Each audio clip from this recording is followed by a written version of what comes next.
Salutation to Swamiji and my dear friends.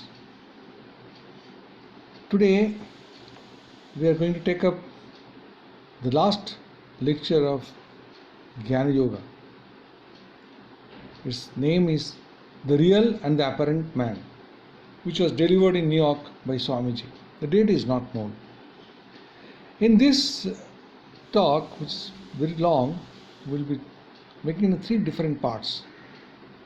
Interestingly, many ideas which Swamiji has given in his earlier talks are also repeated here to make it clear to a normal human mind through his strong arguments, looking from different aspects and various philosophy based. But what is the real man and the apparent man? What Swamiji is saying? Let's start. He is saying, here we stand and our eyes look forward, sometimes smile side. Man has been doing this since he began to think. He is always looking forward and looking ahead. He wants to know where he goes even after the dissolution of this body. All of us ask this question. For this, various theories have been propounded. Systems after systems have been brought forward to suggest the explanations. Some have been rejected while others have been accepted, and thus it will go on so long as man is here and so long as we are, as a man, we are thinking. There is some truth in each of these systems. There is a good deal of what is not truth in all of them. Swami is saying, I quote, I shall try to place before you the sum and substance, the result of the inquiries in this line that have been made in India. I shall try to harmonize the various thoughts on the subject as they have come up from time to time among Indian philosophies. I shall try to harmonize the psychologists and the metaphysicians, and if possible, I shall harmonize them with modern scientific thinkers also. Beautifully he is explaining and initiating this talk on the real and apparent man. Swami is saying, the one theme of the Vedanta philosophy is the search after unity. The Hindu mind does not care for the particular, it is always after the general, nay, the universal actually. Quote, what is that, by knowing which everything else is to be known? Unquote. That is the one thing. Again I gave a quotation. As through the knowledge of one lump of clay, all that is of clay is known, so what is that, by knowing which this whole universe itself will be known? Unquote. That is the one search. The whole of this universe, according to Hindu philosophies, can be resolved into material, and which is, we call it Akasha. Everything that we see around us, feel, touch, taste, is simply a differentiated manifestation of this Akasha. It is all pervading, fine, all that we call solids, liquids or gas, figures, forms or bodies, the earth, sun, moon, stars, everything is composed of this Akasha. What force is it which acts upon this Akasha and manufactures this universe out of it? Along with Akasha exists universal power. All that is power in the universe, manifesting as force of attraction, nay, even as thought. It is but a different manifestation of one power which the Hindus call prana. This prana, acting on Akasha, is steadying the whole of this universe. In the beginning of a cycle, this prana, as it were, slips in the infinite ocean of Akasha. It existed motionless in the beginning. Then arises motion in this ocean of Akasha by the action of this prana. And as this prana begins to move, to vibrate, out of this ocean then come various celestial systems like sun, moon, stars, we as here, human being, animals, plants, and the manifestations of all the various forces and phenomena. Every manifestation of power, therefore, according to them, is this prana. Every material manifestation is Akasha. When this cycle will end, all that we call solid will melt away into the next form, the next finer or the liquid form. That will melt into the gaseous, and that into finer and more uniform heat, vibrations, and all will melt back into the original Akasha. And what we call now attraction, repulsion and motion will slowly resolve into the original prana. Then this prana is said to slip for a period, again to emerge and to throw out all those forms. And when this period will end, the whole thing will subsidize again. Thus, this process of creation is going down and coming up, oscillating backwards and forwards. In the language of modern science, it is becoming static during one period, and during another period it is becoming dynamic. At one time it becomes potential, and the next period it is becoming active or kinetic. This alteration has gone on through eternity. It's an interesting talk. Yet, this analysis is only partial. This much has been known even to modern physical science. Beyond that, the search of physical science cannot reach. But the inquiry does not stop in consequence. We have not yet found that one by knowing which everything else will be known. We have resolved the whole universe into two components, into what were called matter and energy, or what the ancient philosophers of India called Akasha and Prana. The next step is to resolve this Akasha and Prana into their origin. Both can be resolved into the still higher entity which is called mind. It is out of the mind, the Mahat, the universally existing thought power, that these two have been produced. Thought is still final manifestation of being, then either Akasha or Prana. It is thought that splits into these two. The universal thought existed in the beginning, and that manifested change evolved into these two, Akasha and Prana, and by the combination of these two, the whole universe has been produced. It's giving a wonderful explanation of this, which is in total conformity with what modern physics is saying, and we call it an expanding contracting universal theory. Next we come to psychology. Swami is saying, I am looking at you. The external sensations are brought to me by the eyes. They are carried on by the sensory nerves to the brain. The eyes are not organs of vision. They are but the external instruments.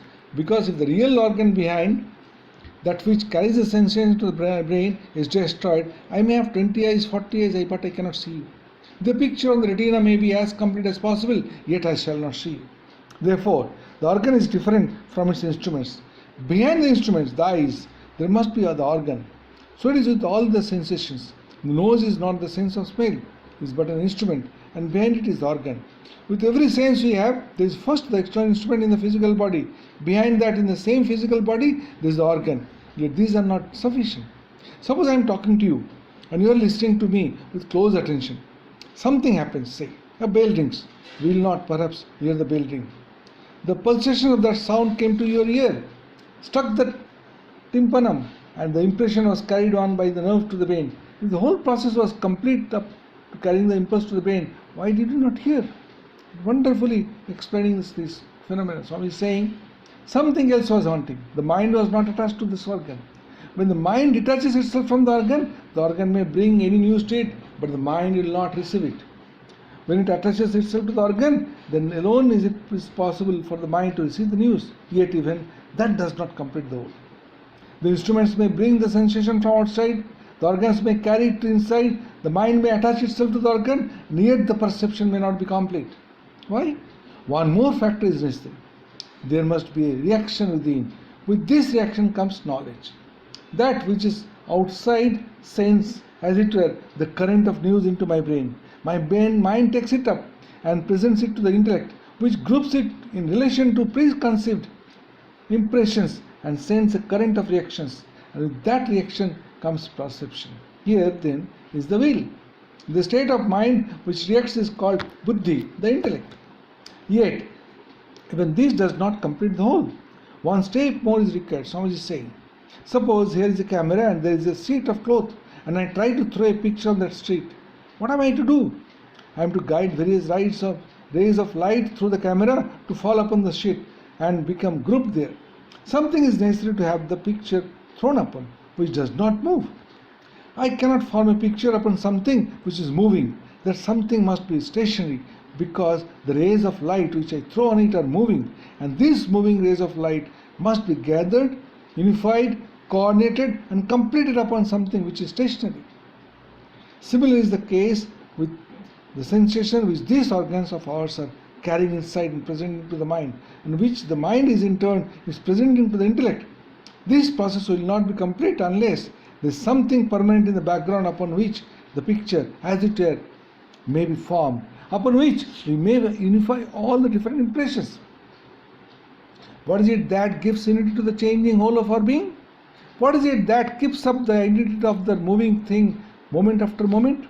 What is it that upon which all our different impressions are pieced together, upon which the perception, as it were, come together, reside and form a united whole? We have found that to serve this end, there must be something, and we also see that such something must be, relative to the body and mind, motionless. The sheet of cloth upon which the camera throws the picture is, relatively to the rays of light, motionless, else there will be no picture. That is to say, the perceiver must be an individual. This something upon which the mind is painting all these pictures, this something upon which our sensations carried by the mind and intellect are placed and grouped and formed into unity is what is called the soul of man. Here, through these all lines of argument, Swamiji is coming to the exact point. And my personal opinion, this is a culmination of the Jnanyoga lecture. Once we understand the whole aspect of this, the real and apparent man, I think we have understood the whole creation and what is behind all these issues. So, let's go ahead. Swamiji is saying, we have seen that it is the universal cosmic mind that splits itself into the Akasha and Prana, and beyond mind, we have found the soul in us. In the universe, behind the universal mind, there is a soul that exists, and it is called God. In the individual, it is called the soul of man. In this universe, in this cosmos, just as the universal mind becomes evolved into the Akasha and Prana, even so, we may find that the universal soul itself becomes evolved as mind. Is it really so with the individual man? Is his mind the creator of his body and his soul the creator of his mind? That is to say, are his body, his mind and his soul three different existences, or are they three in one, or again, are they different states of existence of the same unit being? Wonderfully, Swami is posing a question. He's saying that we shall gradually try to find an answer to this question. The first step that we have now gained to this, here is this external body, behind this external body are the organs, the mind, the intellect, and behind this is the soul. At the first step, we have found, as it were, that the soul is separate from the body, separate from the mind itself. Opinion in the religious world become divided at this point, and the departure in this is. All those religious views which generally pass under the name of dualism hold that this soul is qualified and that it is of various qualities, that all feelings of enjoyment, pleasure and pain really belong to the soul. The non-dualists deny that the soul has any such qualities. They say it is unqualified. So, he is coming through this dualism and non-dualism aspect. So Swami is saying, let me first take up the dualist and try to present to you their position with regard to the soul and its destiny. Next, the system that contradicts them. And lastly, let us try to find the harmony which non-dualism will bring to us. This soul of man, because it is separate from the mind and body, because it is not composed of Akasha and Prana, must be immortal. Why? What do we mean by immortality? Decomposition. This has been again repeated by Swamiji. Earlier also he has mentioned about that. The immortality means there is no decomposition. Mortality means decomposition. There is only possible for things that are the result of composition. Anything that is made of 2 or 3 ingredients or more must have become decomposed. That alone, which is not the result of composition, can never become decomposed and therefore can never die. It is immortal. It has been existing throughout the eternity. It is uncreate. Every item of creation is simply a composition. No one ever saw creation come out of nothing. All that we know of the creation is a combination of already existing things into newer forms. That being so, the soul of man, being simple, must have been existing forever and will exist forever. When this body falls up, the soul lives on. According to Vedantists, Swami is saying, when this body dissolves, the vital force of the man go back to his mind and the mind becomes dissolved, as it were, into the prana. And that prana enters into the soul of man, and the soul of man comes out clothed, as it were, with what they call the fine body, the mental body or spiritual body, as you may like to call it. In this body are the samskaras of the man. So what are these samskaras? This mind is like a lake, and every thought is like a wave upon that lake. Just as in the lake waves rise and then fall down and disappear, so these thoughts waves are continually rising in the mind stuff and then disappearing. But they do not disappear forever. They become finer and finer, but they are all there, ready to start up at another time when called upon to do so. Memory is simply calling back into wave form some of those thoughts which have gone into that finer state of existence. Thus, everything that we have thought, every action that we have done is lodged in the mind. It is all there in the fine form, and when a man dies, the sum total of these impressions is in the mind, which again works upon a little fine material as a medium. The soul, clothed as it were with these impressions and the fine body, passes out, and the destiny of the soul is guided by the resultant of all the different forces represented by the different impressions. According to us, there are three different goals for the soul. Swami is giving wonderful. Let's see this. He is giving explanation of this. Those that are very spiritual, when they die, follow the solar rays and reach what is called the solar sphere, through which they reach out what is called the lunar sphere, and through that again they reach what is called the sphere of lightning. And there they meet with another soul who is already blessed, and he guides the newcomer forward to the highest of all spheres, which is called the Brahmaloka, the sphere of Brahmana. There is a fourth stage. These three souls attain to omniscience and omnipotence, become almost as powerful and all-knowing as God himself, and they reside there forever, according to the dualist. Or according to the non-dualist, they become one with the universal at the end of the cycle. The next class of persons who have been doing good work with selfish motives are carried by the results of their good works when they die to what is called lunar sphere, where there are various heavens, and they acquire fine bodies, the bodies of gods. They become gods and live there and enjoy the blessings of heaven for a long period. And after that period is finished, the old karma is again upon them. And so they fall back again to the earth. They come down through the spheres of air and clouds and all these various regions, and at the last reach the earth through raindrops. This is a part of the Upanishad talk also, which is a part of Garva Upanishad. There on the earth they attach themselves to some cereal which is eventually eaten by some man who is fit to supply them with material to make a new body. The last class, namely the wicked, when they die, become ghosts or demons and live somewhere midway between the lunar sphere and this earth. Some try to disturb mankind, some are friendly, and after living there for some time, they fall back to the earth and become many animals. Living for some time in the animal body, they again come back and become man again, thus get one more chance to work out their salvations.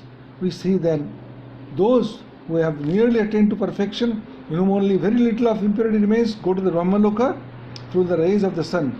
Those who are middling sort of people who did some good work here with the idea of going to heaven, go to heavens in the lunar sphere, and they obtain good bodies. But they have again to become men and so have one more chance to become perfect. Those that are very wicked become ghosts and demons, and then they may have to become animals. After that they are come back again. This earth is called the Karma Bhumi, the sphere of karma. Here alone man makes his good or bad karma. When a man wants to go to heaven and does good works for that purpose, he becomes as good and does not as such store up any bad karma. He just enjoys the effects of the good work he did on earth. And when this good karma is exhausted, there comes upon him the resultant force of all evil karma he had previously stored up in life, and that brings him down again to this earth. In the same way, those that become ghosts remain in the state, not giving rise to the fresh karma, but suffer the evil results of their past misdeeds, and later on remains for a time in the animal body. When the period is finished, they too become men again. The taste of reward and punishment due to good and bad karmas are devoid of the force generating fresh karmas. They have only to be enjoyed or suffered. Swamiji is talking in this line, last comment he is making about these three aspects, that the way to Brahmaloka, from which there is no more fall or return, is called Devayana. That is the way to God. The way to heaven is called Pitriyana. That is the way to the fathers. Man, therefore, according to Vedanta philosophy, is the greatest being that is in this universe and this world of work. The best place is in it, because only herein is the greatest and the best chance for him to become perfect. Angels or gods, whatever we call them, have all to become men if they want to become perfect. This is the great center, the wonderful poise and the wonderful opportunity this is human life. So we are now coming to the next other aspect of philosophy. There are Buddhists who deny the whole theory of the soul that I have just now been propounding. I quote, what is there, says the Buddhist, to assume something as the substratum, as the background of this body or mind? Why may we not allow thoughts to run on? Why admit a third substance beyond this organism, composed of mind and body, a third substance called the soul? What is it to use? Is not this organism sufficient to explain itself? Why take a new third something? unquote. These arguments are very powerful. The reasons is very strong. So far an outside research goes, we say that this organism is a sufficient explanation of itself. At least many of us see it in that light. Why then need there be a soul as subsystem? As something which is neither mind nor body, but stands as a background for both mind and body. Let there be only mind and body. Body is the name of a stream of matter continuously changing. Mind is the name of a stream of consciousness of thought continuously changing. What produces the apparent unity between these two? This unity does not really exist, let us say. Take for instance, I is giving a beautiful example for this, a very scientific example. A lighted torch, and let us take a lighted torch and wheel it rapidly before us. What we will see? We will see a circle of fire. The circle does not really exist, but because the torch is continuously moving, it leaves the appearance of a circle. So there is no unity in this life. It is a mass of matter continuously rushing down, and the whole of this matter you may call one unity, but no more. So is mind. So is mind. Each thought is separate from every other thought. It is only the rushing current that leaves behind the illusion of unity. There is no need of a third substance. This universal phenomenon of a body and mind is all that really is. Do not posit something behind it. You will find that this Buddhist thought has been taken up by certain sects and schools in modern science, and all of them claim that it is new, their own invention. This has been the central idea of most of the Buddhistic philosophies, that this world is itself all sufficient, that you need not ask for any background at all. All that is this sense universe. What is the use of thinking of something as a support to this universe? Everything is the aggregate of qualities. Why should there be a hypothetical substance in which they should inhere? The idea of substance comes from the rapid interchange of qualities, not from something unchangeable which exists behind them. We see how wonderful some of these arguments are, and they appeal easily to the ordinary experience of humanity. In fact, not one in a million can think of anything other than this phenomena. To the vast majority of men, nature appears to be only a changing, whirling, combining, mingling mass of change. Few of us ever have a glimpse of the calm sea behind. Wonderful example Swamiji is giving, very apt.